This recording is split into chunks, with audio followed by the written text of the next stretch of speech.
The Mysterious Intern. Kabanata 71. Sino ito? Tumingin si Brian Ye kay Green at bahagyang kumunat ang noo. Bagamat maayos at magalang na nagsalita si Green, at ang pagngisi at puot sa kanyang mga mata ay maitim na itinatago, malinaw pa ring naramdaman ni Brian ang puot sa tono ni Green, pati na rin ang tunay na hangarin nito na manguyam sa mga salitang iyon. Kumabehan siya ng kaunti sa kanyang isip. Parang hindi niya kilala si Green. Saan ba nagmula ang puot nito sa kanya? Ito po si Mr. Green, si Assistant Professor Walton. Mabilis na ipinakilala ni Dr. Allison Zhao kay Brian Ye ang katayuan ni Green. Walton. Ang Walton ba iyon mula sa Presbyterian Hospital? Napatigil si Brian Ye saglit at may hindi inaasahang ekspresyon na dumaan sa kanyang mga mata. Si Walton ay isa sa mga nangungunang eksperto sa larangan ng neurosurgery. Ang kanyang pangalan ay narinig na ni Brian Ye, at sa totoo pa nga'y pamilyar na ito sa kanya. Noong nag-aaral pa siya ng neurosurgery, marami na siyang nabasang mga papel at sulatin mula kay Walton. Opo, si Professor Walton ang aking guro. Nakita ni Green ang pagbabago sa ekspresyon ng mukha ni Brian Ye, kaya hindi niya napigilan na magpakita ng bahagyang pagmamalaki at pagpapasigla sa kanyang mukha, at hindi sinasadyang tumingin sa tabi niyang si Professor Walton. Ang pagiging estudyante at katulong ni Professor Walton sa kabila ng matinding kompetisyon ay ang pinakamalaking pagmamalaki sa kanyang buhay. Hindi lamang ito nangangahulugang matututunan niya ang malalim na kasanayan sa medisina, kundi nangangahulugan din ito na mas mataas ang simula niya sa larangan ng neurosurgery kaysa sa maraming tao. Hindi na niya kailangang magtrabaho ng paunti-unti para makilala tulad ng ibang mga doktor basta't banggitin lamang ang pangalan ni Professor Walton, malaki na ang agwat niya sa iba. Hanggat walang mga hindi inaasahang pangyayari at magsisikap siyang mag-aral, tiyak na magiging isa siya sa mga nangungunang doktor sa mundo. Hindi ba dapat ay nasa labas ng Presbyterian Hospital si Professor Walton para sa isang pagbisita? Hindi pinansin ni Brian Ye si Green, kundi tumingin kay Dr. Allison Zhao nang may pagtataka. Halos lahat ng taong nasa larangan ng neurosurgery ay alam ang ugali ni Walton. Kaibigan ni Fourth Uncle Wei si Professor Walton, kaya siya ay dumating kasama si Fourth Uncle Wei. Itinuro ni Dr. Allison Zhao ang katabi niyang si Martin Wei at ipinaliwanag kay Brian Ye. Gayun pala. Nang marinig ang paliwanag ni Dr. Allison Zhao, huminahon si Brian Ye. Sinulyapan niya si Martin Wei, pagkatapos ay tumingin muli kina Jason Wei at Matandang Wei, at hindi niya napigilan na mapasigla at magtaka tungkol sa katayuan ng pamilyang Wei.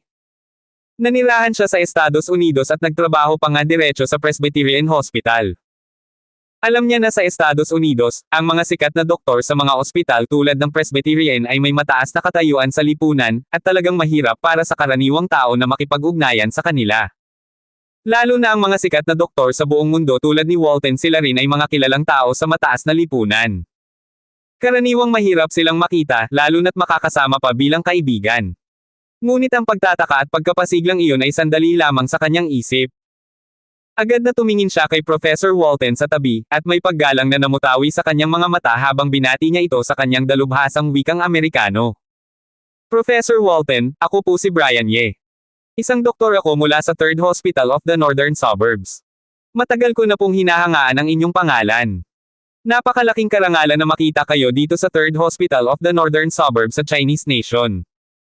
Ikinagagalak kong makilala ka. Bagamat hindi maganda ang impresyon ni Professor Walton kay Brian Ye dahil sa mga kaunting pang-uuyam na sinabi ni Green kanina, at hindi niya ito masyadong pinapansin, alam niyang si Brian ang may-ari ng lugar na ito at siya pa ang nagbati ng maayos. Kaya't inabot niya ng kamay si Brian Ye ng magalang, ngunit hindi gaanong masigla ang kanyang tono.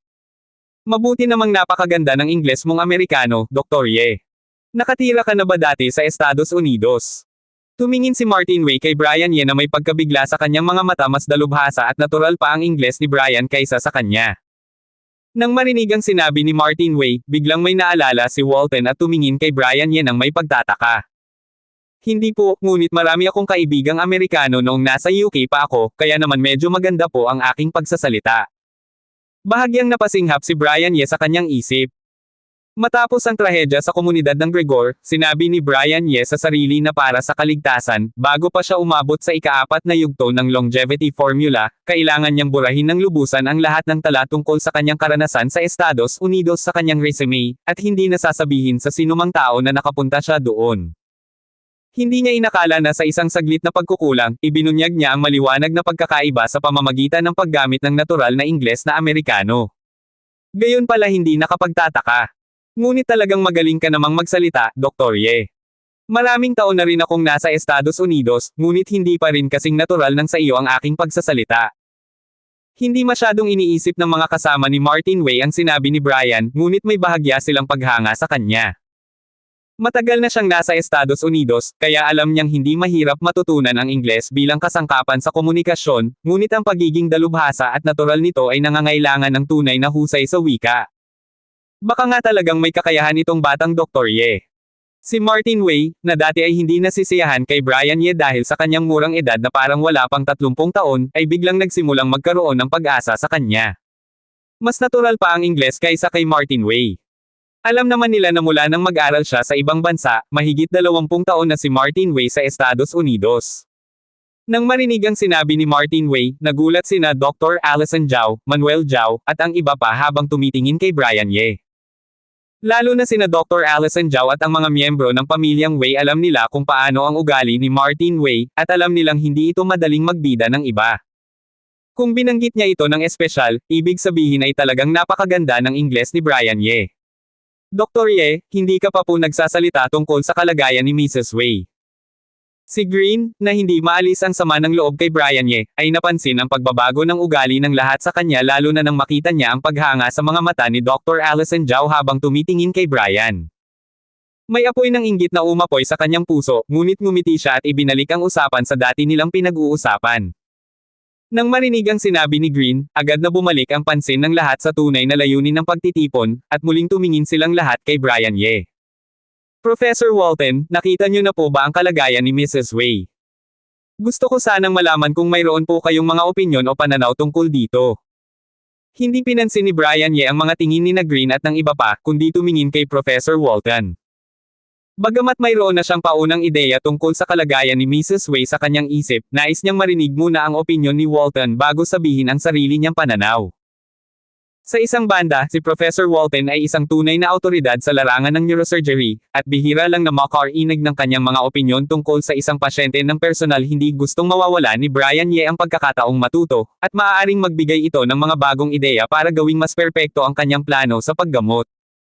Sa kabilang banda, ito rin ay paggalang kay Professor Walton na hayaan munang magsalita ang mas nakatatanda. Mabuti pa ang batang ito.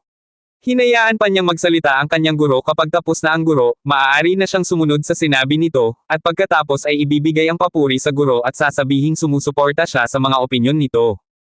Habang lalong iniisip iyon ni Green, lalong siya naniwala na iyon ang plano ni Brian Ye. Napakatalino ng estratehiyang iyon. Ngunit hindi ko siya papayagang magawa iyon.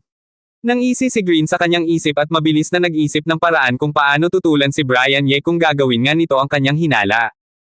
Nakita ko na ang kanyang kalagayan, ngunit hindi pa ako nakakaisip ng paraan para dito. Hindi maganda ang impresyon ni Professor Walton kay Brian Ye, at nang marinig niya ang tanong, naramdaman niyang sinusubukan itong samantalahin ang kanyang mga salita. Kaya't mahinahon siyang nagsalita, ngunit hindi niya binigyang detalye ang kalagayan ng pasyente para hindi makasunod si Brian Ye. Ngayon, ano pa kaya ang gagawin mo, bata? Maaari ka bang magsabi ng kahit ano sa iisang pangungusap lamang? Si Green, na nag-iisip pa ng paraan para tutulan si Brian Ye, ay nanginag ng tuwa nang marinig ang sinabi ng kanyang guro, at biglang naging mapang-uyam ang tingin niya kay Brian Ye. Tumingin si Manuel Zhao kay Brian Ye na may pag-aalala sa kanyang mga mata. Parang iniisip din niyang tinatanong ni Brian si Walton dahil hindi na ito makaisip ng paraan at gusto lamang makahanap ng daan para hindi mapahiya. Ngayong hindi naman nagbigay ng detalye si Walton, paano na ngayon si Brian?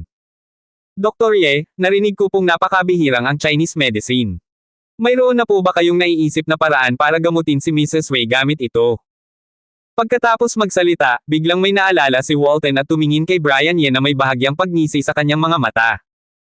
Totoo namang napakabihirang ang Chinese medicine, ngunit bago pa lang po ako nagsisimula itong pag-aralan, at hindi ko pa po ganap na maunawaan. Sa ngayon, hindi ko pa po maisip kung paano gamutin ang kalagayan ni Mrs. Wei gamit ang Chinese medicine. Parang hindi naramdaman ni Brian Ye ang pagngisi sa tono ni Walton, at seryosong umiling. Hindi pa marunong at walang maisip na paraan. Sa iisang pangungusap mo na ba ibibigay ang lahat? Ang sama ng loob mo naman. Nang isi si Green sa kanyang isip, at nang handa na siyang magsalita, may narinig siyang boses. Kung walang paraan ang Chinese medicine, ibig sabihin ba ay mayroon namang paraan ang Western medicine? Tumingin si Dr. Allison Zhao kay Brian Ye na may pag-asa sa kanyang mga mata, at bahagyang naging mabilis ang kanyang tono. Ha! Opo, sinabi niyang walang paraan ang Chinese medicine, maaari bang mayroon namang paraan ang Western medicine? Sabay na kumurap sina Green at Walton, ang mag-ama, at tumigil sila sa pagsasalita, at tumingin kay Brian Ye nang may kakaibang ngisi. Nang marinig ang sinabi ni Brian Ye, ang mga kasama niyang sina Matandang Wei at iba pang miyembro ng pamilyang Wei na kanina pa ay nagpapakita na ng kawalan ng pag-asa sa kanilang mga mata ay muling tumingin sa kanya na may bagong pag-asa. Mayroon na po akong paunang ideya. Dahan-dahang tumango si Brian Ye habang tinatanggap ang mga mapang uyam na tingin ni na Professor Walton at Green, pati na rin ang mga tingin ng iba pang tao. Ha! Ano raw? Sinabi niya bang mayroon siyang paraan? Sabay na natigilan sina Walton at Green, ang mag-ama, na parang hindi sila makapaniwala sa narinig. Nagulat din ang lahat ng miyembro ng pamilyang Wei. Ang mga mukha nila ay nagpakita ng hindi makapaniwalang ekspresyon. Maging si Manuel Zhao ay akala rin niyang nagkamali siya ng pandinig. Tanging si Dr. Allison Zhao lamang ang hindi nagbago ng ekspresyon. Tumingin lang siya kay Brian Ye na may pag-asa, naghihintay na sabihin niya ang kanyang paunang ideya. Dr. Ye, sinabi mo raw na mayroon kang paraan para sa kalagayan ng aking ina. Totoo ba ito? Makalipas ang ilang sandali, unang nakabawi ng sarili si Martin Wei. May hindi makapaniwalang ekspresyon sa kanyang mga mata at tumingin kay Brian Ye na nanginginig ang boses. Ang mga miyembro ng pamilyang Wei at mag-ama ni na Professor Walton ay lahat ay tumingin kay Brian Ye, gustong makumpirma kung totoo ang kanilang narinig. Paunang ideya lamang po ito. Tumango si Brian Ye. Para sa tiyak na plano, kailangan ko pa pong tingnan ang mga resulta ng kanyang pagsusuri at iba pang impormasyon bago ako makapagpasya. Hindi ko po alam kung ano ang naiisip ni Dr. Ye, anong paraan po iyon. Maaari ko bang marinig? Nang makumpirma niyang hindi siya nagkakamali ng pandinig at talagang sinabi ni Brian Ye na mayroon siyang paraan, hindi napigilan ni Green na magsalita. Habang nagsasalita, hindi na niya itinatago ang puot at panunuya sa kanyang mga mata. Ang sakit ni Mrs. Wei ay hindi rin kayang lutisin ng kanyang guro na si Walton, ngunit ang lalaking ito mula sa Chinese nation na si Brian Ye ay naglakas loob pang sabihin na mayroon siyang paraan, isang malaking biro ito. Gusto niyang marinig kung ano nga ba ang naiisip ng taong ito mula sa China. Ang mga mata ng lahat ay tumingin din kay Brian Ye na may pag-asa, naghihintay na marinig ang kanyang opinyon.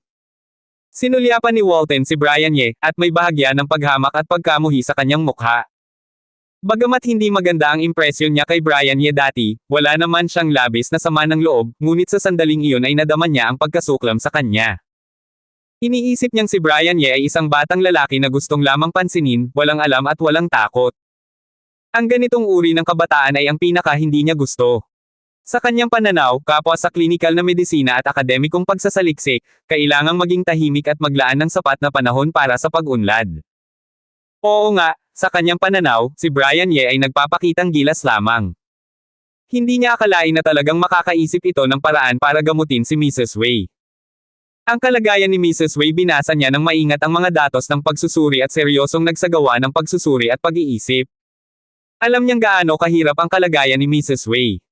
Maaari na itong sabihing walang anumang paraan, at kahit pa ang ibang mga nangungunang eksperto sa mundo ay walang magagawa dito, lalo na pa ang isang batang lalaki mula sa Chinese nation. Dahil dito rin, nang tanungin siya ni Martin Wei kanina, mahinahon niyang sinabi sa kanya na hindi na kailangang maghanap pa ng ibang mga doktor. Harapin ang mga masigasig na tingin ng lahat, hindi nagmadali si Brian Ye na sabihin ang kanyang opinyon. Kumuha muna siya ng mga tala ng medisina at datos ng pagsusuri ni Mrs. Wei na nakalagay sa tabi, at nagsimulang basahin ito.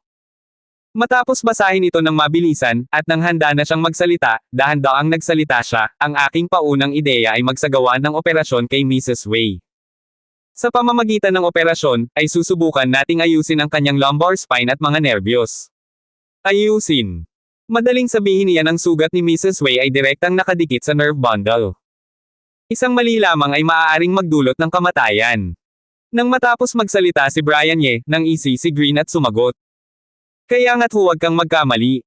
Bahagyang tumingin si Brian Ye kay Green at tinaas ang kilay, sabay na nagsalita ng diretso, kung ikaw ay magkakamali, ibig sabihin lamang na hindi magaling ang iyong kasanayan sa medisina. Sa harap ng hindi maipaliwanag na puot at pang-uuyam ni Green, marami na siyang pagkakataong nagpatawad. Hindi niya inakala na ang taong ito ay hindi alam ang hangganan ng kanyang pagkilos at patuloy na umaatake. Kung hindi niya ito bibigyan ng babala, baka akalaing madaling bugbugin si Brian Ye. Hindi pa nga sinasabi na si Green ay estudyante lamang ni Walton kahit pa mismo si Walton ay gumawa ng ganitong bagay, hindi niya ito papansinin ng magalang. Ikaw. Hindi inakala ni Green na ang isang simpleng doktor mula sa Chinese nation na si Brian Ye ay magiging basto sa kanya isang estudyante at katulong ng sikat na si Walton. Nang marinig niya ang mga salitang iyon, parang puputok na ang kanyang baga sa galit. Namumula ang kanyang mukha at hindi makapagsalita. Hindi ko alam kung paano mo plano isagawa ang operasyon, Dr. Ye. Malamlam na tumingin si Walton. Bagamat hindi niya lubos na naiintindihan ang sinasabi ni Brian Ye, maaari na niyang hulaan ang ibig nitong sabihin. Matapos matingnan ng mabilis si Green na namumula ang mukha, tumingin siya kay Brian Ye at pikit mata. Bagamat si Green ay isa lamang sa kanyang mga estudyante at hindi gaanong mahalaga sa kanya, alam niyang mayroong respeto sa sinumang guro. Ang pagpapaiyak ni Brian Ye sa kanyang katulong ay hindi naman kasiya siya sa kanya, kaya naman gusto niyang ibawi ang dangal ng kanyang estudyante. Plano ko namang. Tumingin ng mabilis si Brian Ye kay Walton, at pagkatapos ay nagsimulang sabihin ang kanyang mga ideya tungkol sa operasyon. Alam niya ang iniisip ni Walton, ngunit wala siyang pakialam. Basta't hindi ito gagawa ng mga bagay na ginawa ni Green sa kanya, hindi niya ito haharapin ng masama. Sa simula pa lamang, walang interes si Walton sa mga sinasabi ni Brian Ye. Gusto niya lamang na malantad ang tunay na kulay ni Brian Ye pagkatapos nitong magsalita, sabihin sa lahat ng miyembro ng pamilyang Wei na si Brian Ye ay isang sinungaling at walang kakayahan, para mapahiya ito at maibalik ang dangal ng kanyang estudyanteng si Green.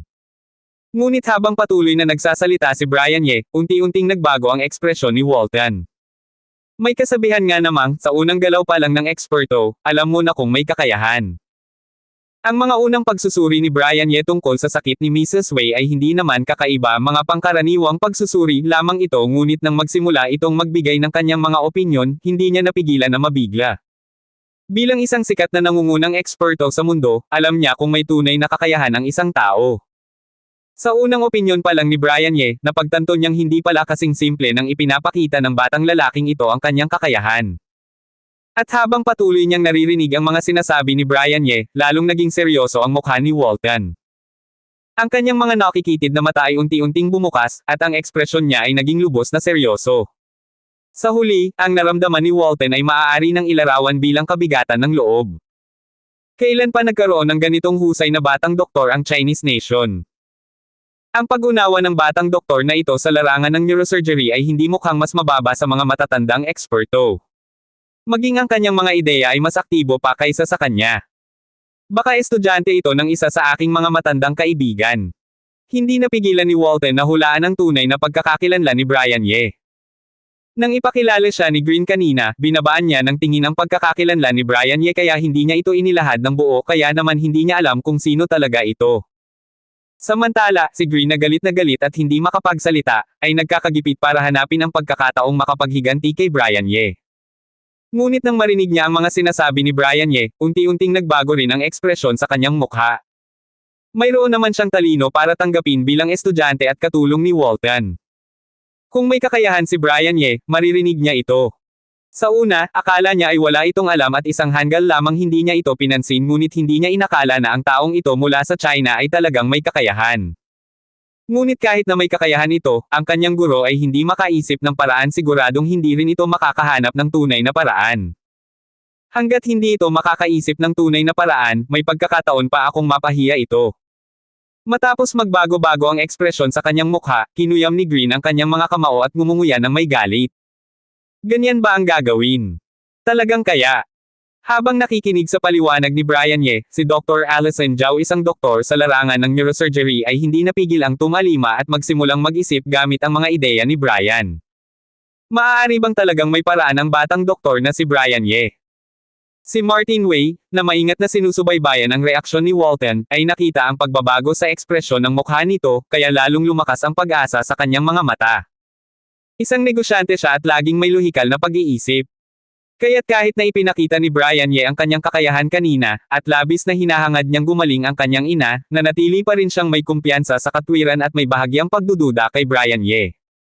Alam niya rin si Dr. Walton mula sa mga sinabi at ekspresyon ni Walton habang kausap si Brian Ye, alam niyang may pagdududa rin ito sa kanya. Kaya naman nanatili siyang maingat sa kanyang isip. Ngunit ngayon, nang maramdaman niya ang pagbabago sa ekspresyon ni Walton at matingnan muli si Brian Ye na tahimik at mahusay na nagpapaliwanag, ang huling bahagi ng kanyang lohikal na pag-iisip ay unti-unting nawala. Naramdaman din ni na Matandang Wei at ang iba pa ang pagbabago sa ekspresyon ni na Walton at Dr. Allison Zhao, kaya lalong lumakas ang pag-asa sa kanilang mga mata. Ibig mong sabihin, dito mo plano ilagay ang kutsilyo. Hindi pa nakakabawi si Walton mula sa pagkabigla hanggang sa matapos magpaliwanag si Brian Ye. Kinuha niya ang mga dokumentong may larawan mula kay Brian, itinuturo ang isang bahagi, at tumingin kay Brian na may matalas na mga mata. Bagamat talagang nabigla siya sa antas ng kakayahan ni Brian Ye na ipinakita kanina, isa pa rin siyang sikat na nangungunang eksperto sa mundo. Matapos mabigla, agad siyang nakabawi at natuklasan ang pangunahing problema sa plano ng operasyon na iminungkahi ni Brian. Opo. Tumango si Brian Ye. Hindi makatwiran, talagang imposible iyon. Kung dito ka mag-ooperasyon, paano mo tiyak na hindi mo masasaktan ang mga nerbiyos? Hindi pa nakakapagsalita si Walton nang biglang nagsalita si Green sa tabi. Bilang estudyante at katulong ni Walton, mayroon na siyang tiyak na antas ng kakayahan. Hindi pa siya nakakareaksyon kanina, ngunit nang makita niyang itinuturo ni Walton ang lugar na iyon at marinig ang tanong nito kay Brian, agad siyang nakaintindi. Hindi nagsalita si Walton, ngunit tumingin din siya kay Brian Ye na may masusing mga mata. Ang tanong ni Green ay eksaktong iyon din na gusto niyang itanong. Bagamat kinikilala niyang talagang mahusay ang antas ni Brian Ye sa larangan ng neurosurgery, at ang plano ng operasyon na kanyang dinisenyo ay talagang mapanlikha, mapapansin pa nga niya mas matalino ito kaysa sa mga plano na naisip niya dati, ngunit hindi pa rin maiiwasan ang plano na ito ang panganib na masugitan ang pangunahing nerve bundle. Paano tiyakin? Siyempre, sa pamamagitan ng aking kasanayan.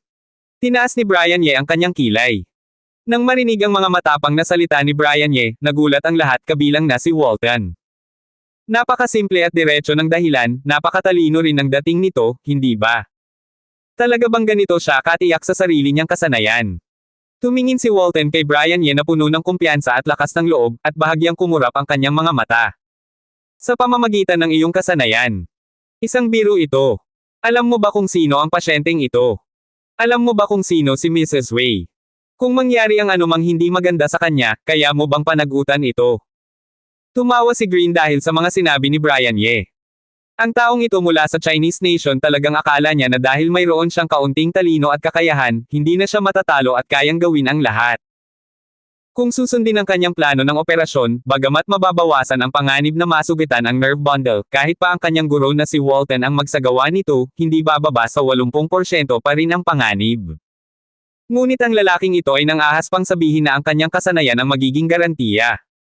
Hindi ko po alam ang kanyang pagkakakilanlan, at hindi ko na rin po kailangang malaman.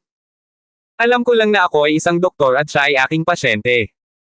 Hindi mahalaga kung mahirap man o mayaman siya, anuman ang kanyang pinagmulang lugar o katayuan sa lipunan, gagawin ko ang lahat para gumaling siya. Ang iba pang bagay ay hindi na po kabilang sa aking iniisip. Matinig na sabi ni Brian Ye. Pagkatapos magsalita, lumingon siya kaagad at tumingin kina Matandang Wei at iba pa. Matandang Wei, ibinigay ko na po ang aking mga opinyon at plano para sa operasyon. Ikaw na po ang bahala kung ano ang iyong pagpapasya. Kung papayagan ninyong magsagawa ng operasyon, sabihin na lang po ninyo kay Director Zhao para tawagan ako. Medyo gabi na po, mauuna na po ako para magpahinga. Hindi niya kasi gusto si Green, kaya ayaw na niyang manatili pa roon at marinig pa ang mga walang kwentang sinasabi nito. Dr. Ye. Nag-aalangan si Matandang Wei na magsalita, ngunit pinutol siya ni Martin Wei. Sige po, pag-uusapan namin muna ito bago kami magpasya. Dr. Ye, maraming salamat po sa pagod ninyong gawain ngayong gabi.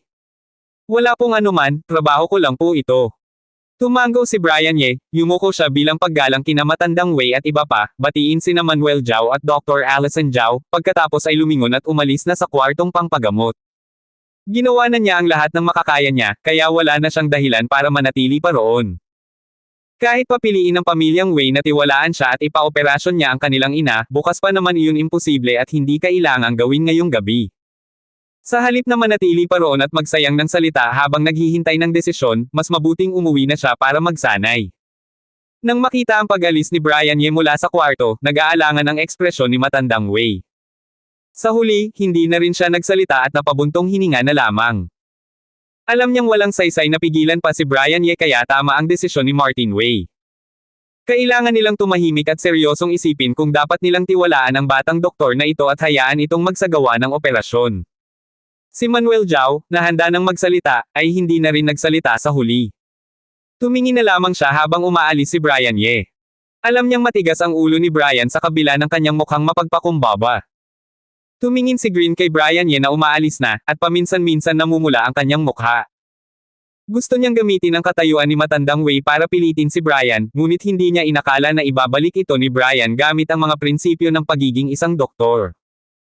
Sa halip na mapahiya si Brian, siya pa ang naging negatibo sa paningin ng iba parang siya na ang hindi gumagalang sa mga prinsipyo ng medisina, natatakot sa kapangyarihan, at pinapansin ang katayuan ng pasyente kapag nagpapagamot. Mabuti pang maganda ang iyong mga salita. Kapag nalaman mo na ang tunay na pagkakakilanlan ni matandang Wei, tingnan natin kung magagawa mo pa ring magmukhang matapang. Maghintay ka lang, siguradong pagsisisihan mo ang mga salitang binitawan mo. May mga masasamang isip na dumaan sa mga mata ni Green. Jason, mukhang mabait ang ugali ng batang Dr. Ye na ito. Tumingin si Professor Walton kay Brian Ye na umaalis na, kuminis ang kanyang mga mata, at lumingon kay Martin Wei. Tumingin si Martin Wei kay Manuel Zhao. Mr. Wei, paumanhin po. Medyo bata pa po si Dr. Ye at bago pa lang po siyang nakauwi mula sa ibang bansa, kaya hindi pa po alam ang tamang pag-uugali. Pakisuyo na lang po sana'y mapatawad ninyo siya.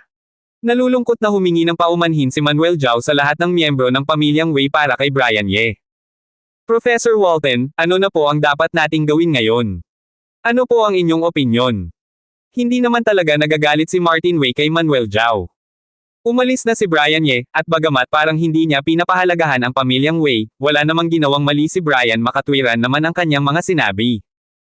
Dapat nga namang ganito ang mga doktor, at kung talagang makakapagpagaling ito sa kanyang ina, hahanapin pa rin niya ito balang araw. Hindi naman angkop na sisihin niya ngayon sina Manuel Zhao at makipag-away pa sa kanila. Bumalik ang kanyang tingin sa mukha ni Dr. Walton at humingi ng payo sa kanyang matandang kaibigan. Jason, matagal na tayong magkaibigan. Totoo naman pong aminin kung may kakayahan naman itong batang ito. Ang plano ng operasyon na iminungkahi niya ay talagang maganda, ngunit sa tingin ko ay hindi niya kayang tapusin ang operasyong ito. Umiling si Walton. Bagamat ang pag-unawa ni Brian Ye sa larangan ng neurosurgery ay labis na nakaiba sa inaasahan niya at nagbigay sa kanya ng pagkabigla, iyon ay kumakatawan lamang sa kanyang matibay na kaalaman sa teorya at aktibong pag-iisip. Ngunit iba ang teorya at iba rin ang klinikal na operasyon. Ang kasanayan sa operasyon ay nangangailangan ng maraming karanasan at pag-aaral. Mukhang wala pang 30 taong gulang si Brian Ye, gaano pa kaya karaming klinikal na karanasan ang meron siya. Bukod pa rito, napakahirap ng operasyong ito kahit pa siya mismo ang magsagawa nito, hindi niya matiyak na makakaya. Paano pa kaya kung isang batang lalaki tulad ni Brian Ye ang gagawa? Kung ikaw na po mismo ang mag-ooperasyon, sigurado ka na po ba? Masisiglang tumingin si Martin Wei kay Walton. Jason, kung gawin ito, hindi mo na kailangang sabihin pa ay rekomenda ko na rin ang sarili ko. Ngunit hindi ako sigurado. Umiling si Walton. Nang makita ang ekspresyon ni Walton, biglang naging malungkot ang mukha ni Martin Wei. Jason, ipapaliwanag ko sa iyo ang lugar na ito ay puno ng mga nerbiyos. Kailangang napakatumpak ng paggalaw para hindi masaktan ang mga nerve bundle dito. Ang distansya sa pagitan ng mga ito ay sinusukat pa sa milimetro. Para tapusin ang operasyon sa lugar na iyon, talagang wala akong kumpiyansa. Matagal na namang magkaibigan sina Dr. Walton at Martin Wei, kaya't nang makita ang ekspresyon ni Martin Wei, sinubukan niyang ipaliwanag kung bakit sa tingin niya ay hindi maipagagawa ang operasyon. Tumingin si Martin Wei sa mga larawan mula sa pagsusuri, at may kalungkutan na namutawi sa kanyang mga mata. Bagamat hindi siya doktor at hindi marunong sa mga ganitong bagay, malinaw naman ang paliwanag ni Walton kahit palang may kaunting kaalaman tungkol sa katawan ng tao ay mauunawaan na ang sitwasyon. Ano raw ang sinabi niya? Medyo kinakabahan na tumingin si matandang Wei kay Martin Wei.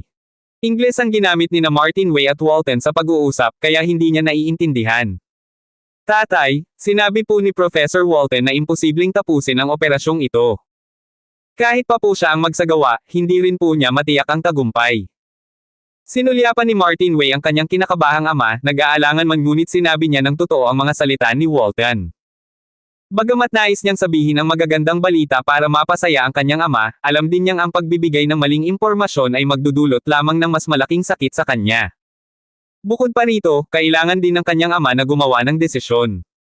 Nang marinig ang sinabi ni Martin Wei, namutla ang mukha ng lahat ng miyembro ng pamilyang Wei. Kung si Professor Walton pa ay walang pag-asa sa operasyong ito, paano pa kaya kung ang batang iyon ang gagawa? Ang maliit na apoy ng pag-asa na kanilang nabuhay ay parang tuluyang natunaw na naman. Ngunit bagamat mayroon na silang hinala sa kanilang mga isip, wala silang sinumang basta-bastang nagsalita. Sa halip, lahat sila ay tumingin kay Matandang Wei para siya na ang gumawa ng desisyon. Biglang nawala ng kulay ang mukha ni Matandang Wei. Ang mga kislap ng kasiglaang kanilang nakita kanina ay parang binuhusan ng malamig na tubig, at bahagyang nanginginig ang kanyang mga kamay na puno ng mga batik ng edad. Tumingin si Dr. Allison Zhao kay Matandang Wei, parang may sasabihin ngunit nag-aalangan din at hindi na lamang nagsalita. Paano naman kung hindi na mag-ooperasyon? Ano ang mangyayari? Mayroon pa bang ibang paraan ang Professor Walton? Sa ilalim ng mga tingin ng lahat, matapos ang maikling katahimikan, itaas ni Matandang Wei ang kanyang ulo at tumingin kay Walton na may bahagya pang pag-asa. Agad na isinali ni Martin Wei ang mga salita ng kanyang ama kay Walton at tinanong ito. Hindi mag-ooperasyon. Umiling si Walton. Sa kaso ni Mrs. Wei, kung hindi mag-ooperasyon, hindi maganda ang kalalabasan. Hinala ko'y hindi na siya makakalampas ng 1 buwan. Espesyal ang sitwasyon ni Mrs. Wei, kritikal ang lugar ng kanyang pinsala. Kahit na hindi siya magpagamot at patuloy na binibigyan ng tamang nutrisyon, malamang na patuloy na mamamatay ang mga nerbiyos, nahaantong sa pagkasayang nito at unti-unting pagkamatay ng utak. Maikling ipinaliwanag ni Walton kay Martin Wei ang sitwasyon. Nang marinig ang pagsusuri ni Walton, namutla ang mukha ni Martin Wei. Kung ang mga salita ni Walton kanina ay pumatay ng kanyang pag-asa na gumaling ang kanyang ina, ngayon naman ay parang siya mismo ay ibinagsak sa napakalamig na impyerno. Ang mga salita ni Walton ay parang pagpapahayag na ang kanyang ina ay may hatol na kamatayan, at ipatutupad ito sa loob ng 1 buwan. Anak, ano raw ang sinabi niya? Nang makita ang ekspresyon ni Martin Wei, parang may tumibok sa dibdib ni Matandang Wei. Professor Walton, talagang wala na pong ibang paraan. Tumingin si Martin Wei kay Professor Walton na may pagmamakaawa sa kanyang mga mata. Jason, talagang wala na akong magagawa. Baka mas mabuting magpakonsulta na lang kayo sa ibang doktor. Tumingin si Walton kay Martin Wei na may kalungkutan at kawalan ng magawa sa kanyang mukha. Pagkatapos magsalita, hinawakan niya pa ang balikat ni Martin Wei. Jason, bagamat mahirap tanggapin at medyo mapang-api ang mga salitang ito, ngunit ang kamatayan ay bahagi talaga ng buhay ng bawat isa. Hindi sumagot si Martin Wei, kundi tumayo lamang doon na namutla ang mukha. Alam niyang ang kamatayan ay hindi maiiwasan, ngunit ayaw niyang harapin ito ng kanyang ina ngayon. Dating malusog naman ang katawan ng kanyang ina na dapa lang ito nang hindi sinasadya, hindi dapat mangyari ito sa kanya ngayon. Anak. Sinulyapan ni Matandang Wei si Martin Wei at tumikim. Tatay. Hirap na itaas ni Martin Wei ang kanyang ulo at tumingin sa kanyang ama na puno ng kalungkutan. Alam niya ang damdamin ng kanyang ama para sa kanyang ina, at hindi niya kayang sabihin sa kanya ang malungkot na resulta. Sabihin mo na sa akin ng totoo, ano na nga ba ang sitwasyon? Sumigaw si Matandang Wei. Tatay. Sinabi po ni Professor Walton na kung hindi may pagagawa ang operasyon, maaaring hindi na po siya makakalampas ng 1 buwan. Sa ilalim ng matitigas na tingin ni Matandang Wei, napilitan si Martin Wei na ngumunguya ng galit at sabihin ang totoo. 1 buwan. Bagamat naramdaman na niya ang masamang balita nang makita ang ekspresyon ni Martin Wei kanina, nang marinig niya ito, biglang kumirot ang puso ni Matandang Wei at parang nawalan siya ng lakas sa buong katawan. Tatay. Tumingin sina Martin Wei at iba pa sa kanilang ama, nais nilang magsalita para aliwin siya ngunit hindi nila alam kung ano ang sasabihin. Dr. Zhao, kung ipapa-operasyon natin si Dr. Ye, sa tingin mo ba talagang may pag-asa siya? Hindi pinansin ni Matandang Wei ang mga tingin ni na Martin Wei at iba pa, kundi biglang itaas ang kanyang ulo at tumingin kay Dr. Allison Zhao. Tatay. Nang marinig ang mga salita ni Matandang Wei, nagulat sina Martin Wei, Jason Wei, at ang iba pang miyembro ng pamilyang Wei. Tumingin sila kay Matandang Wei na may pagkabigla. May pag-aalala sa mukha ni Martin Wei at handa nang magsalita, ngunit bago pa siya makapagsalita ay sinigawan siya ng kanyang ama, tumigil ka na. May desisyon na ako sa isip ko. Pagkatapos magsalita, muling tumingin siya kay Dr. Allison Zhao. Sabihin mo sa akin ang totoo, apo. Lolo Wei? Sa tingin ko naman po, kung hindi sigurado si Dr. Ye, hindi niya ito sasabihin. Naramdaman ni Dr. Allison Zhao ang bigat ng tingin ni Matandang Wei, at parang may bigat na pumigil sa kanyang dibdib. Minsan pa lamang siyang pawisan ng ganito sa kanyang maputi at matingkad na mukha. Kung ibang makapangyarihang tao lang ito, hindi siya masyadong mahihiya tulad ni Brian Ye, ang tanging nasa isip niya ay ang kanyang mga pasyente at hindi ang kapangyarihan ng iba.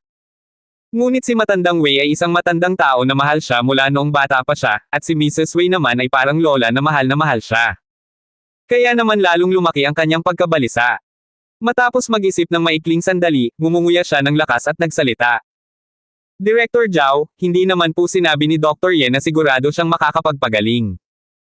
Hindi pa man tuluyang natatapos ang mga salita ni Dr. Allison Zhao ay nagsimulang mag-alala si Manuel Zhao. Hindi niya alam kung talagang sigurado si Brian Ye, ngunit sa sandaling iyon ay ayaw niyang ipagsapalaran ito. Mr. Wei, sa tingin ko naman pong tama si Dr. Zhao.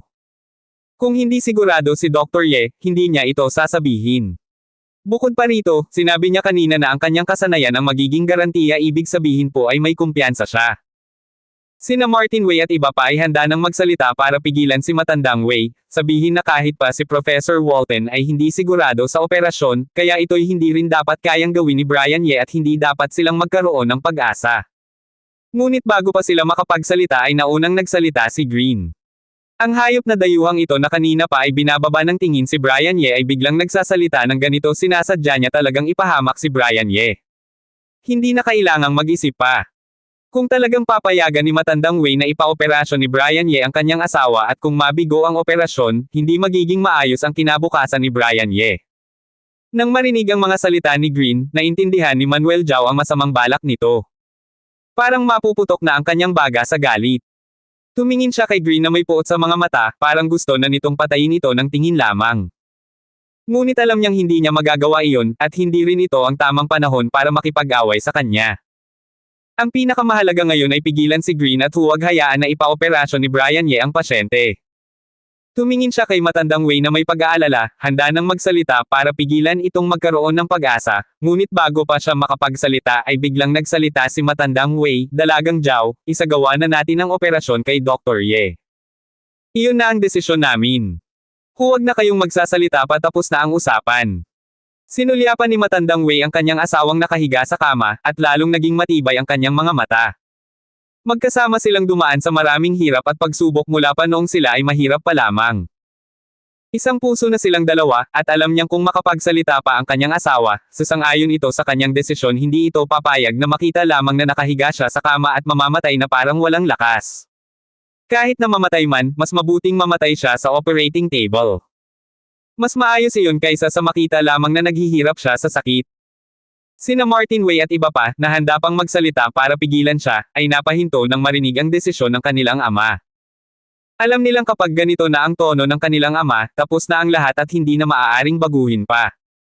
Ang batang iyon na si Brian Ye, sana ay hindi mo kami bibiguin. Tinignan ni na Martin Wei at Jason Wei ang isa't isa, at may malamig na ngisi sa kanilang mga mata. Desisyon na nila na kung mabigo si Brian Ye sa operasyon at mapahamak ang kanilang ina, hindi nila ito papalagpasin. Hay nako! Dr. Ye, sana ay magtagumpay ka bukas. Tumingin si Manuel Zhao kay Matandang Wei na matapang at walang alinlangan sa kanyang desisyon.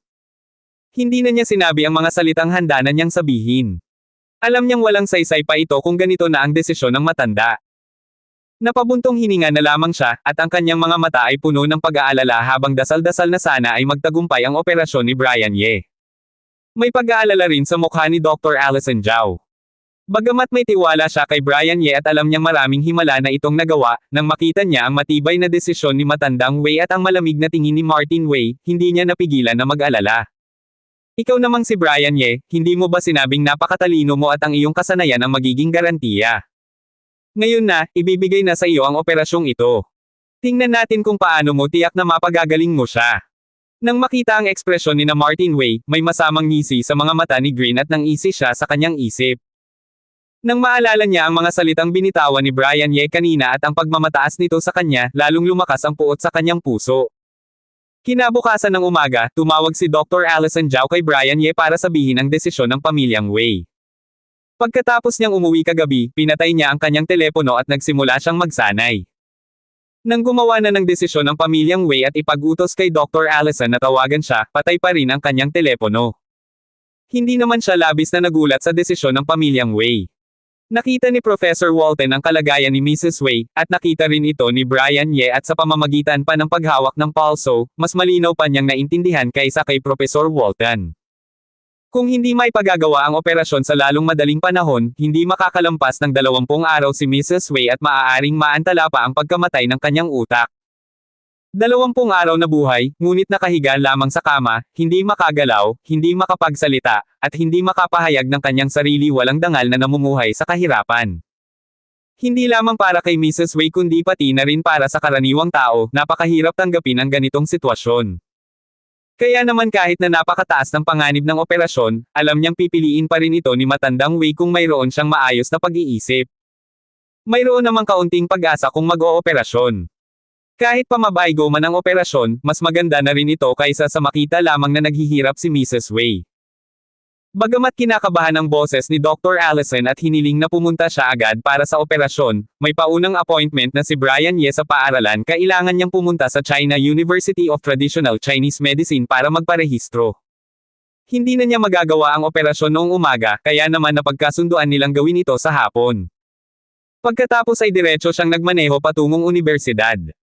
Tulad ng inaasahan dahil na rin sa paunang pag-aayos ni matandang Artemis Chin, maayos na natapos ang mga proseso ng kanyang pagpasok mula sa pagbabayad ng bayad sa pag-aaral, pagpaparehistro, hanggang sa pagkuha ng accommodation card ng paaralan.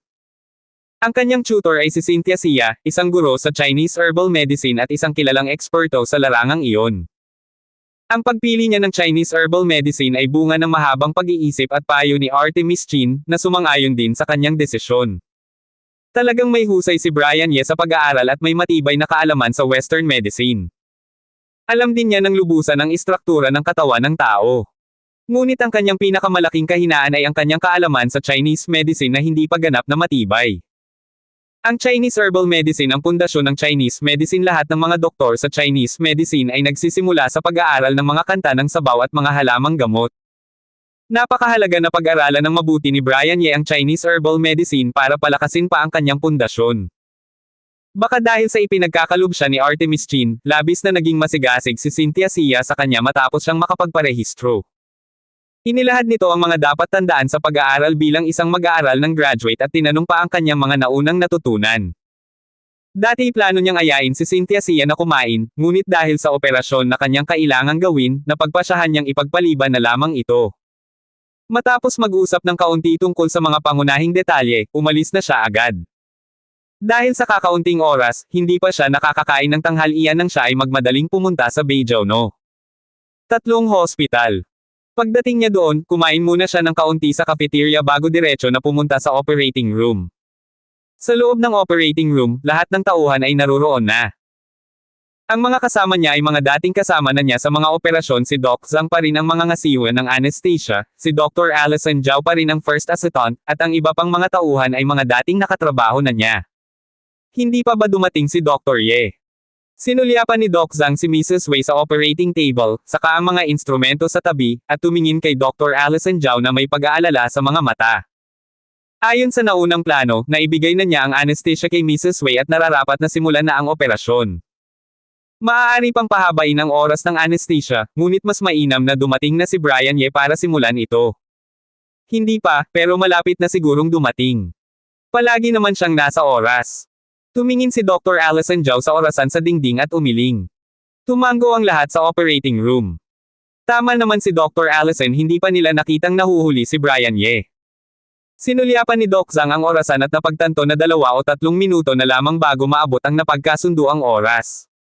Naramdaman niyang medyo kinakabahan at napangiti ng mahinahon. Hindi pa rin dumating ang batang si Brian Ye. Talagang malaki ang sukat ng kanyang ulo.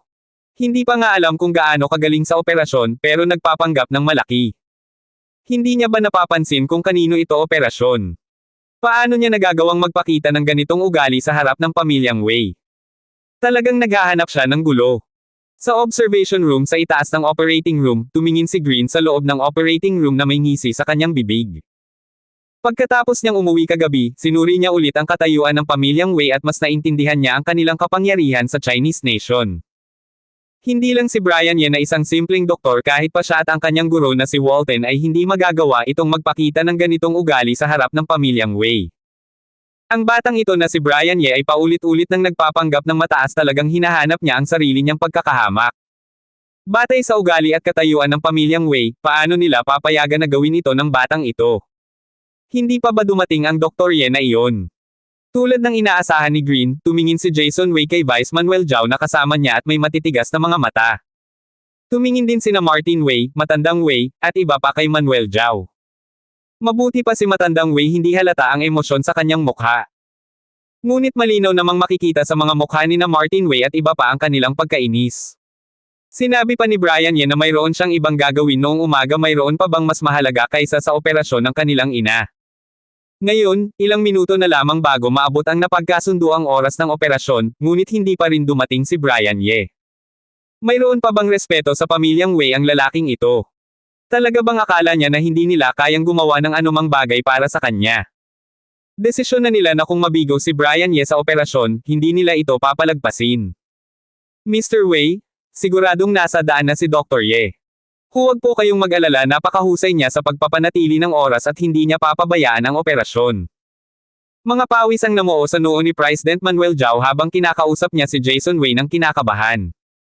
Habang nagsasalita, hindi niya napigil ang mainis sa kanyang isip. Hindi niya inakala na mahuhuli pa si Brian Ye. Brian Ye naman, lagi kang maasahan, pero bakit mo pa pinili na gawin ito sa mahalagang sandaling ito? Kahit pa hindi mo alam ang tunay na pagkakakilanlan ni Matandang Wei, makikita mo naman sa mga tao sa kwarto kahapon na mahalaga ito. Nagdarasal si Manuel Zhao sa kanyang isip na dumating na agad si Brian Ye. Ha! At nang mapuputok na sana si Manuel Zhao sa kanyang pagkabalisa at pawisan na sa mga kamay at likod, at nang mawala na sana ng pag-asa sina Jason Wei at iba pa, biglang bumukas ang mabibigat na bakal na pintuan ng operating room at sa wakas ay lumitaw si Brian Ye na nakasuot ng sterile na damit. Sa wakas ay dumating na. Nang makita ang figure ni Brian Ye na lumitaw sa operating room, sa wakas ay napahinga ng maluwag si Manuel Zhao. Parang nabawasan ang bigat sa kanyang balikat. Ang mga tingin ni Jason Wei kanina ay parang handang pumatay ng tao, hindi niya ma-imagine kung ano ang magiging reaksyon ng pamilyang Wei kung talagang nahuli pa si Brian Ye. Si Jason Wei, na handa nang magsalita pa, ay tumingin sa figure ni Dr. Brian Ye sa operating room, tumikim ng malakas, sinulyapan si Manuel Zhao, at hindi na lamang nagsalita pa. Muling ibinalik ng mga tingin ni na Martin Wei at iba pa ang pansin sa operating room. Hindi naman pala nahuhuli ang batang ito, may kaunting alam pa rin siya sa tamang pag-uugali. Mapanghamong tumikim si Green sa kanyang isip, at may pagkabigo na dumaan sa kanyang mga mata. Kanina pa niya hinahangad na mahuli si Brian Ye para magalit ang lahat ng miyembro ng pamilyang Wei. Mas mabuti pa kung mahuli man siya o hindi na siya dumating ng lubusan, siguradong walang ligtas na lugar para sa kanya. Ngunit ano naman kung dumating siya sa oras? Hindi talagang mapapagtagumpayan ang operasyong ito. Nakausap na ni Green ang kanyang propesor kaninang umaga, at sinabi niya na 99.9% ang tsansa na mabigo ang operasyon. Kapag nabigo ang operasyon, tiyak na walang ligtas na daan para sa batang ito. May ngisi na mutawi sa gilid ng bibig ni Green. Dr. Ye, narito ka na po. Sa loob ng operating room, nang makita ni na Doc Zhang at iba pa si Brian Ye, agad na nagliwanag ang kanilang mga mukha. Paumanhin po, marami pong ginawa ngayon kaya medyo naantala ako.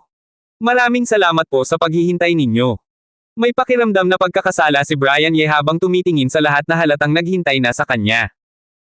Bagamat maayos na natapos ang mga proseso sa China University of Traditional Chinese Medicine, at kahit na nagmadali pa siya at nagbilis pa ng takbo sa daan, marami pa rin namang mga departamento at prosesong kailangang lampasan.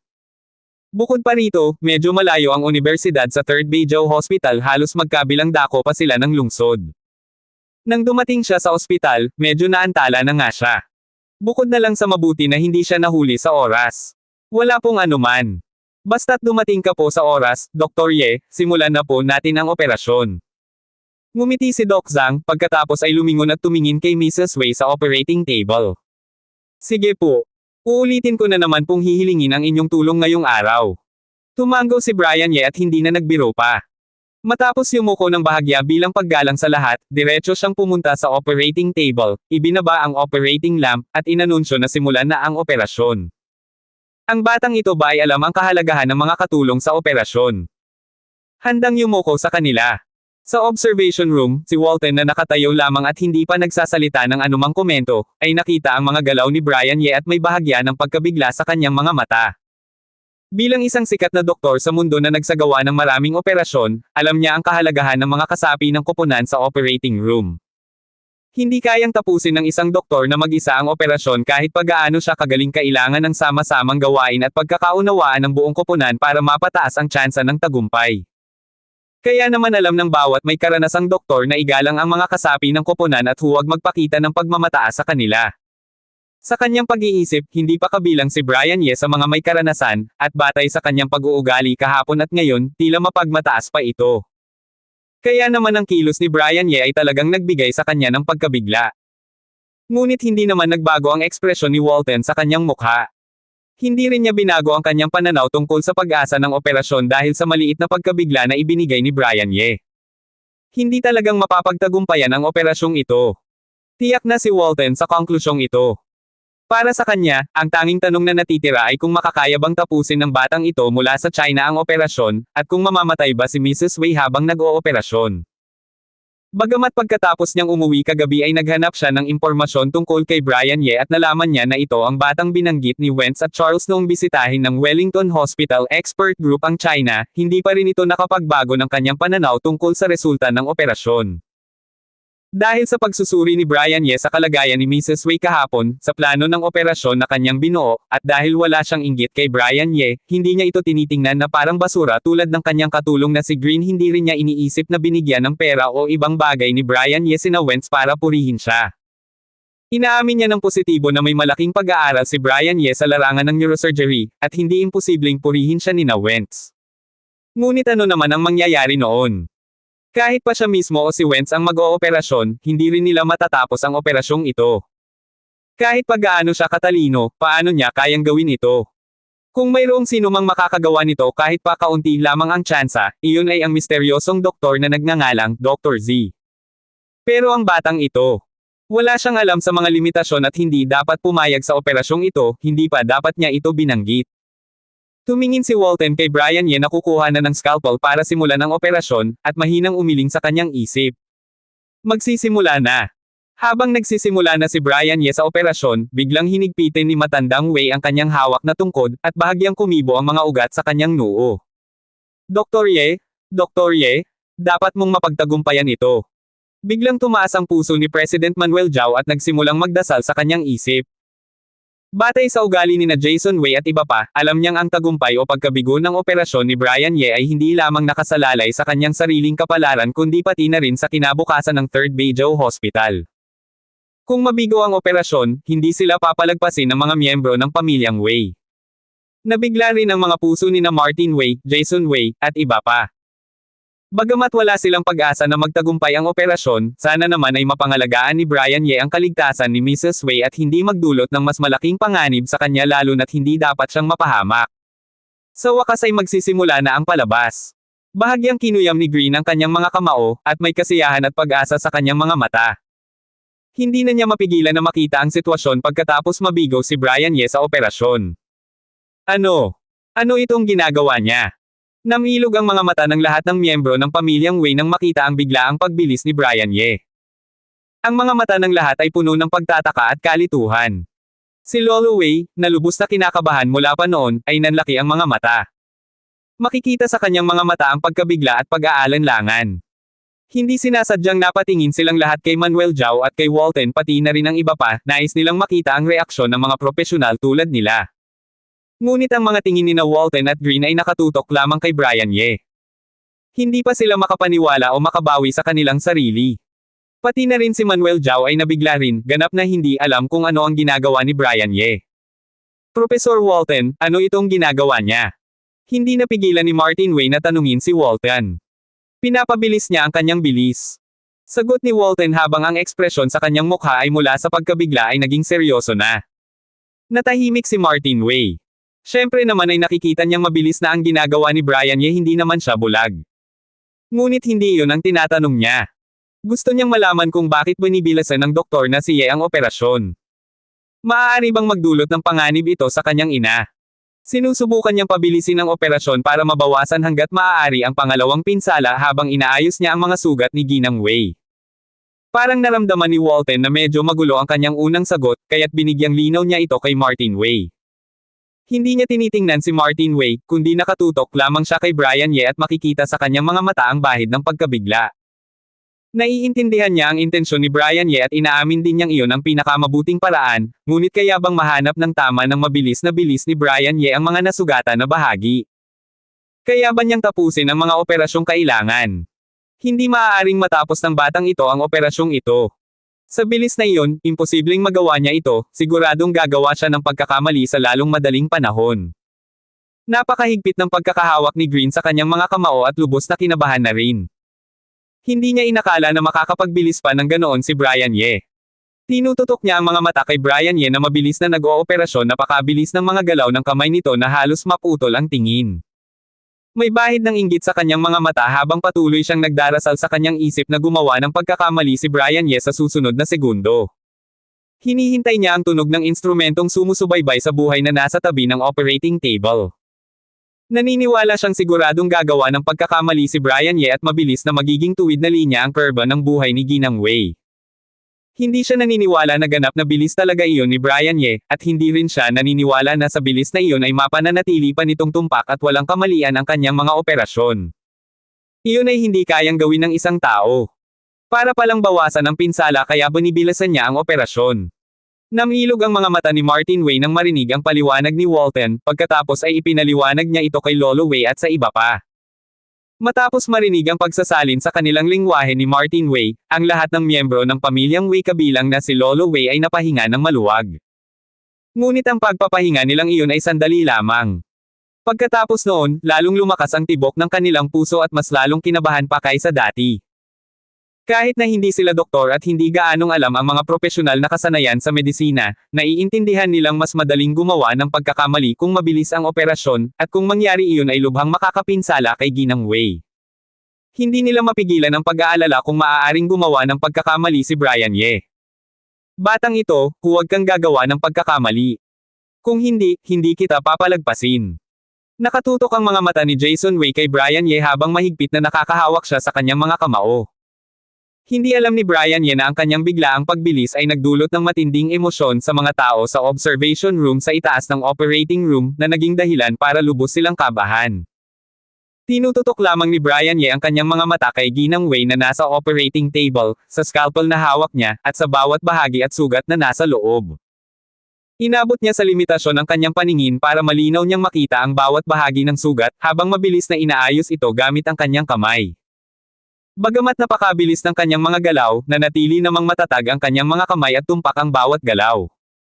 Ang kanyang mga mata, puso, at mga kamay ay perpektong magkasama kung saan tumitingin ang kanyang mga mata at kung saan nakatuon ang kanyang isip, doon din tumpak na umaabot ang kanyang mga kamay, walang labis o kulang. Bukod pa sa tumpak na pagtukoy ng lugar, pinapanatili rin niya ang tamang lakas sa bawat galaw. Sa bawat operasyon, automatikong kinakalkula ng kanyang utak ang tamang lakas at ipinapadala ito sa kanyang kamay. Ito. Tao pa ba ito? Habang dumadaan ang oras, lalong lumalakas ang pagkabigla at pagkalito sa mukha ni Walton habang pinapanood si Brian Ye na nag-ooperasyon. Sa kanyang kakayahan na makita ng maayos, nakikita niya ang pagkakaugnay ng mga mata, kamay, at puso ni Brian Ye. Ang ganitong uri ng operasyon na pinagsasama ang tatlo ay nangangailangan ng napakataas na antas ng husay, tumataas ng husto ang kahirapan sa bawat dagdag na bilis, ngunit tumataas din ang tsansa na matagumpay ang operasyon. Dr. Z. Habang pinapanood ang napakabilis na mga galaw ni Brian Ye, hindi napigilan ni Walton na isipin ang operasyong nakita niya sa Presbyterian Hospital at maalala ang mga payat na kamay na iyon. Walang nakakaalam kung sino talaga ang nag-opera noon, napakabilis din ng mga galaw nito at tumpak at matatag din ang operasyon. Si Dr. Ye ba ay si Dr. Z?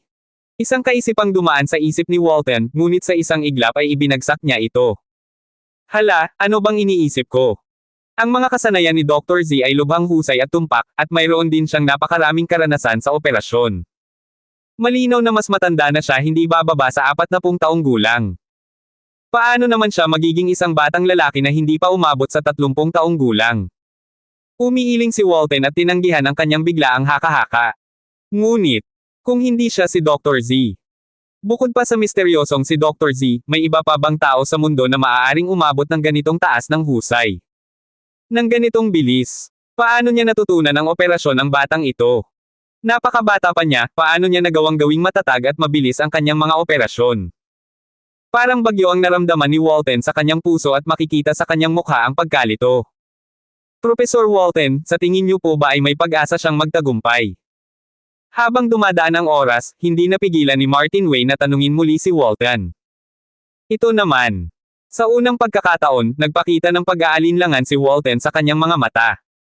Mula pa noong simula ng operasyon mula pa noong imungkahi pa lamang ni Brian Ye ang operasyon palagi niyang pinaniniwalaan na imposibleng matapos ito at hindi kayang gawin ni Brian Ye. Ngunit sa sandaling iyon, habang tinitingnan niya si Brian Ye na patuloy pa ring nakatuon sa operasyon, napahina ang kanyang paniniwala. Hindi siya makakapagtagumpay. Habang nag-aalinlangan pa si Walton, biglang sumigaw si Green na nasa tabi niya. Lubos ang pagtitiyak sa kanyang boses habang nakatutok ang mga mata kay Brian Ye at mahigpit na nakahawak sa kanyang mga kamao. Itutuloy. Abangan ang susunod pang mga kabanata ng The Mysterious Intern.